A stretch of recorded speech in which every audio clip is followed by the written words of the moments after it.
Hi everyone, and welcome to the Nairobi Ideas Podcast, a podcast that gives a public platform to the Africans changing the world with their big ideas.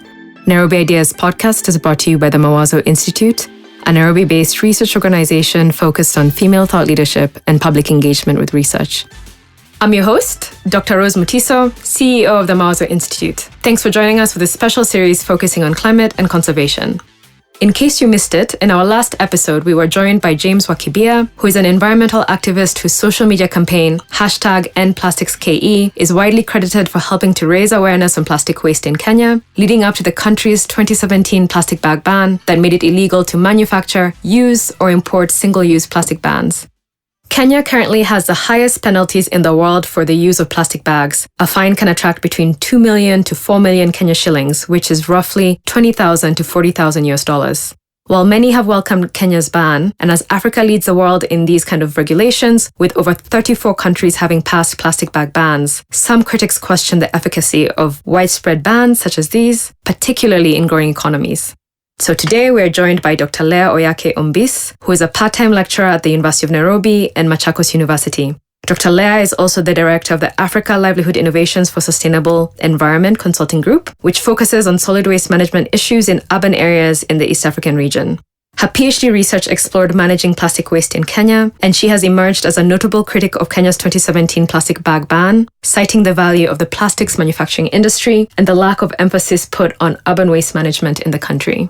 Hi, Dr. Leah Oyake-Ombis. Thanks for joining us. Thank you. So, Leah, you started off as a chemist. What first led you to be interested in solid waste management and specifically plastic waste? What led me to solid waste management specifically was my public service. When I was employed in City Council of Nairobi, I was employed as a chemist. But briefly, I relocated to the new Department of Environment, which was charged with the responsibility of managing waste within the city. And that was a great motivation for me to get into waste management, even though it was a new field. I developed interest, and given my background of chemistry, that gave me the leverage to learn very quickly and get into the affairs of solid waste management. And within the solid waste management, you find there are different streams, and plastic being one of them. And plastic has been a notorious stream of waste that is non-biodegradable. It is not managed at the landfills well, so you find it is scattered all over. Sometimes it even clogs some of our drainage and brings a lot of economic issues and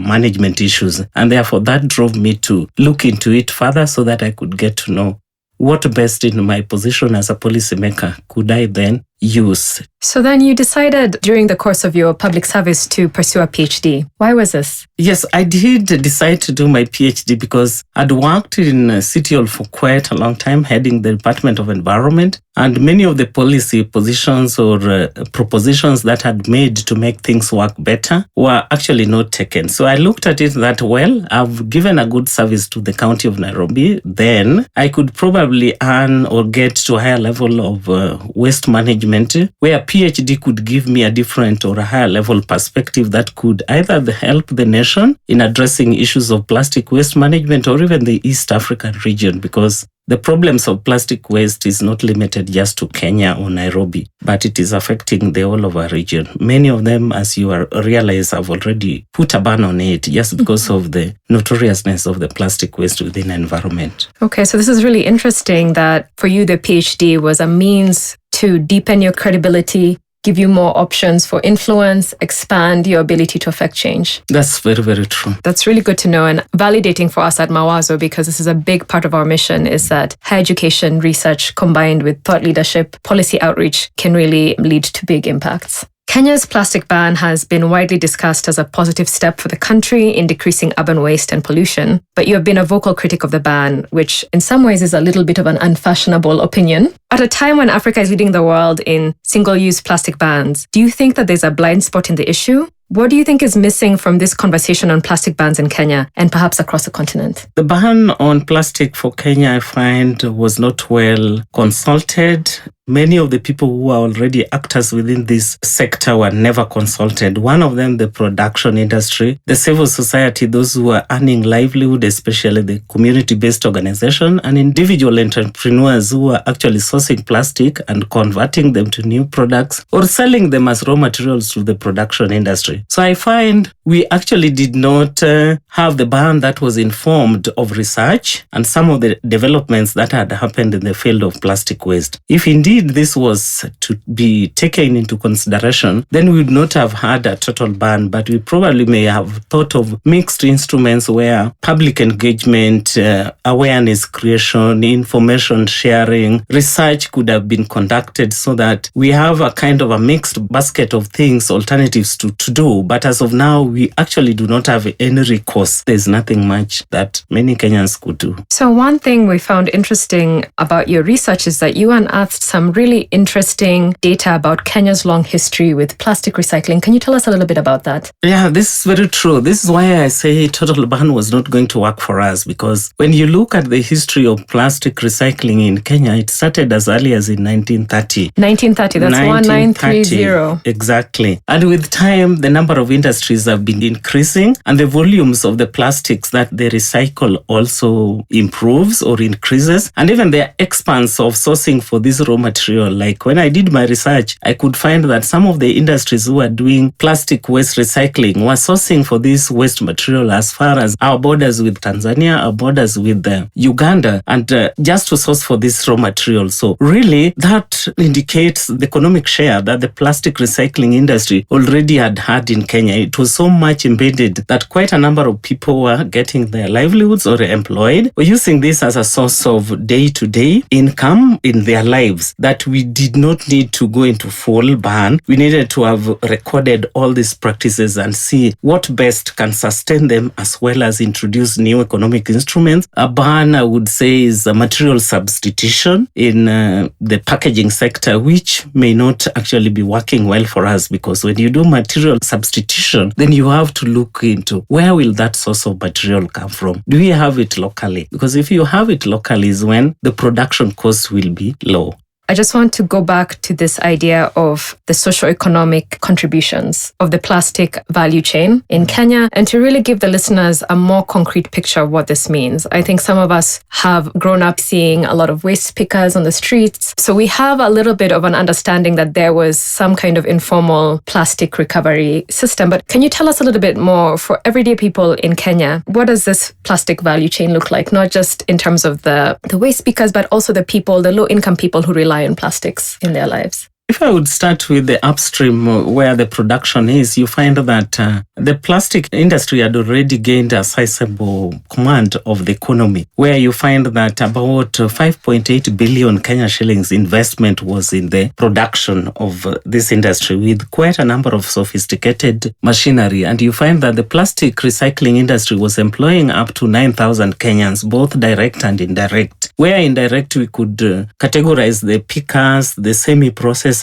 I would call them, or even those who agglomerated waste at some points. I used to refer to them as backyard operators or roadside operators. You find that within the chain, that commodity chain for the plastic waste, we have the picker who actually walks around with the bag and pick or source from different collection points. The picker will consolidate all this waste, or 10 of them would converge to one yard shop operator, who then would bulk, do more separation either into different polymers like high density polyethylene, low density PP, polystyrene, and polypropylene, and all those different polymers of plastic waste that maybe we may not go into now. And once that kind of segregation is done, then they will channel them to the semi-processors who would use agglomerators or use the grinders to semi-process the material so that value is added and they fetch more price. And after that, then you find this is now released to the production level. Some of the production level were homegrown industries of Kenyans. And some of them were those who are mixing the virgin raw material with the waste material to make new products. And another trajectory also had emerged in the plastic recycling industry, where quite a number of our PET waste was being exported to China to access the international market. That already was a niche that, in my view, we should have promoted, because as you know now, China is importing a lot of waste to their fabrics industry, if I remember very well, especially for the plastic waste. So really, this was an already embedded economy that just coming with a ban really brought a big shock. So many people lost their jobs. So many people had equipment which they had nothing to do with. And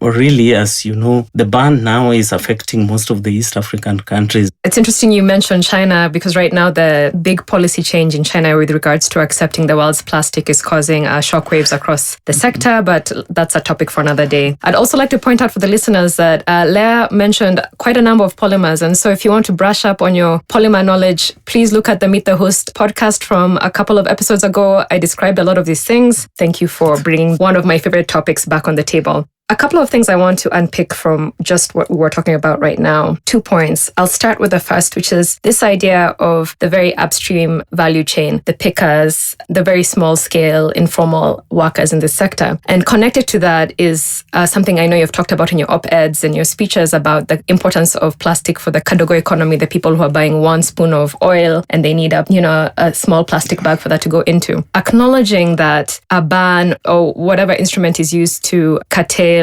circulation of these kind of plastics in our society will either put the informal pickers out of a job or really add constraints to the lives of the people living in the kidogo economy. What would your reaction be to people who say that we should not accept that this is an economic sector that we want to protect, that we want to uplift people out of these conditions? Just speaking from where you've said that the plastic has really supported the kidogo economy, as you've rightly put it, that yes, we have Kenyans who live on, I believe, less than $2 a day, and they just live on, I buy a spoon of oil and I go and make some supper or lunch, or I buy quarter of sugar and go, and plastic packaging provided that flexibility in packaging, as opposed to the alternative now. I'm one person who believes that we should then have this variety or mixed instruments where we also encourage, we still have the plastic packaging with us, but of course have some punitive measures of use of plastic packaging, or just the way the West has done it. They have not completely banned the usage of plastic packaging, but they brought in economic instruments which makes sure that the release of plastic as a waste is not so much as opposed to when it is issued for by free. This you mean like the fee for a bag at the shop and stuff like yes, that? Yes, we need to peg a fee on it. If you are to take the smallest size, whatever size they prescribe, then there's some 1 shilling or 2 shilling for it, so that people get to know that buying it so much, you are the one who is using. If you are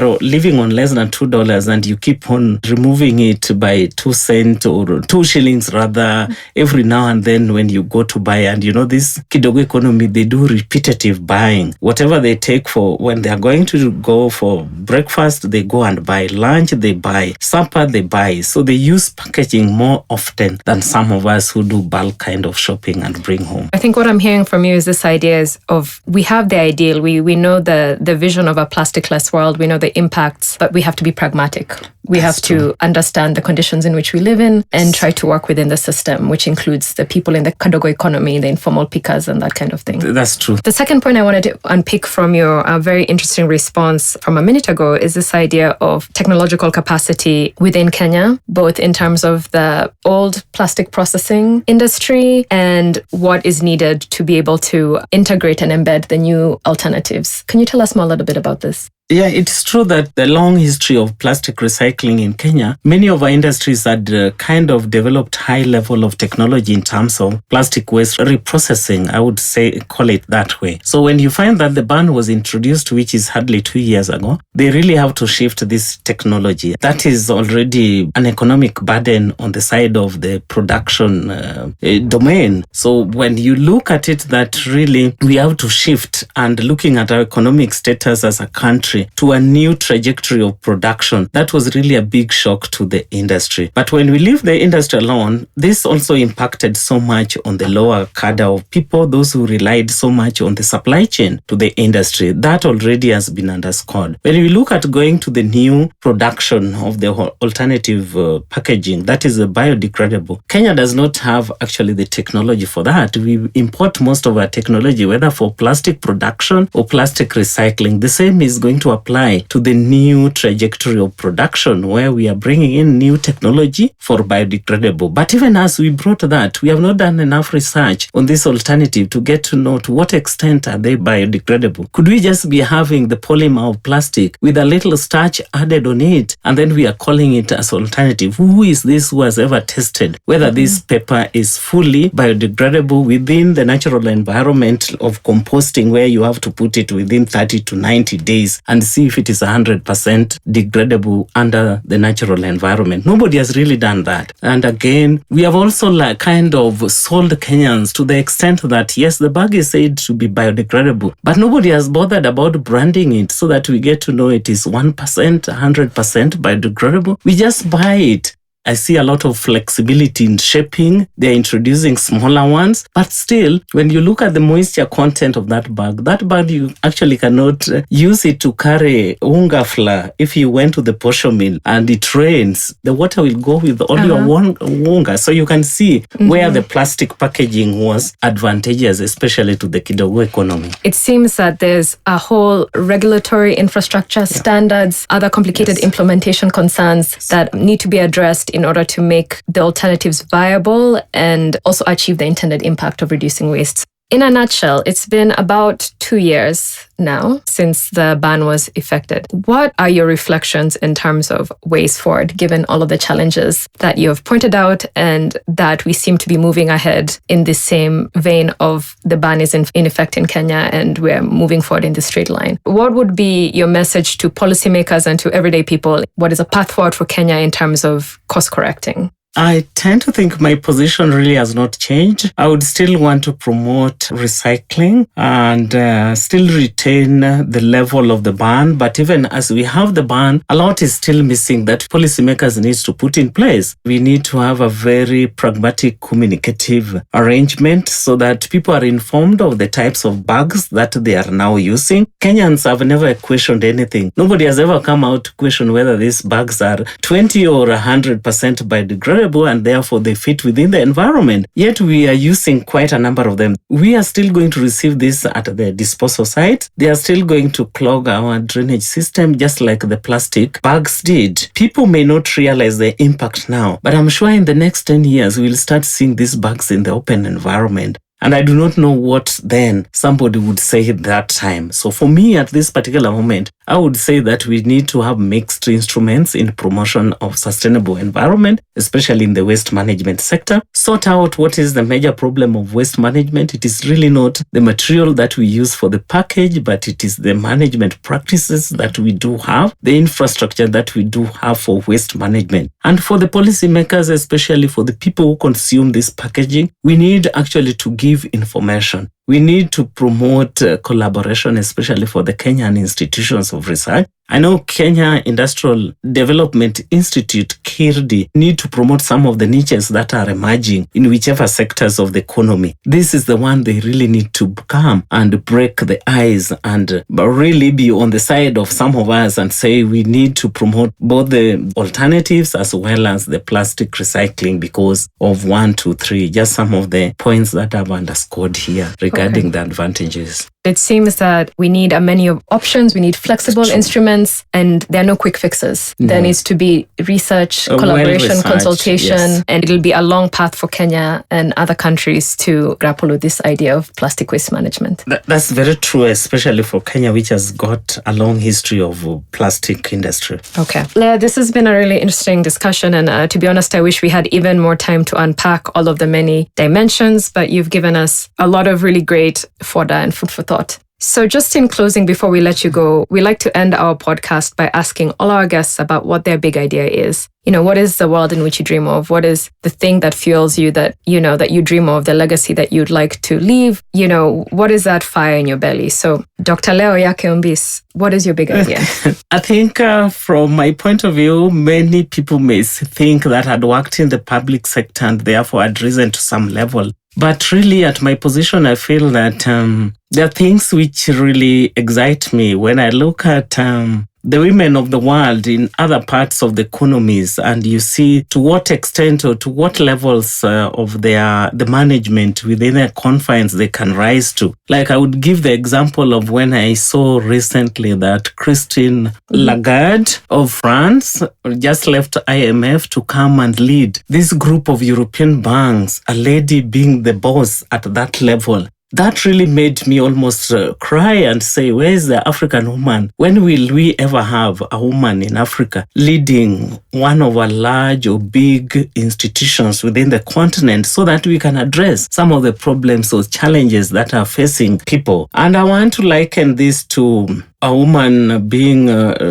from my professional point of view, where I've worked in the waste management sector for long, I know that I've done research which is trying to blur the boundary between production and consumption, especially of the plastic. But this blurring of the boundary could be done to any other domain of production and consumption. So I would want to see when a woman is sitting at the head there, promoting this cycle economy, which has now come as, I would call it a political rhetoric or a policy rhetoric within some of our governments, but somebody to pursue it to reality is not there. And I feel it is a woman who could actually pursue this. I'm one person who believes that the circular economy would become successful when a woman is put as the head. And I would want to see this happen. If it is not me, then some woman somewhere to do it. That's a really inspiring vision. And I'd just like to let you know that you are inspiring. You already strike me and the rest of my team at Mawazo as a shining light and a great example of female leadership in environment, which is why we invited you. We wanted to make sure that we interviewed you and heard from you. And I'm sure that many of our listeners would agree. So thank you so much for joining us and wishing you good luck as you try to make this circular economy a reality. To find out more about Dr. Leah Oyake-Ombis, or to find links to information shared in this episode, or to listen again, you can find us permanently on the Nairobi Ideas Podcast page at www.mawazoinstitute.org/podcast. You can also subscribe to the Nairobi Ideas Podcast on YouTube, iTunes, AfriPods, Google Play, or wherever you get your podcasts. To our listeners, thank you for tuning in to our climate and conservation series, where we sit down with scientists, activists, thinkers, innovators, and decision makers who are helping engineer sustainable African futures. New episodes from this series drop twice a month, with the next episode out in October.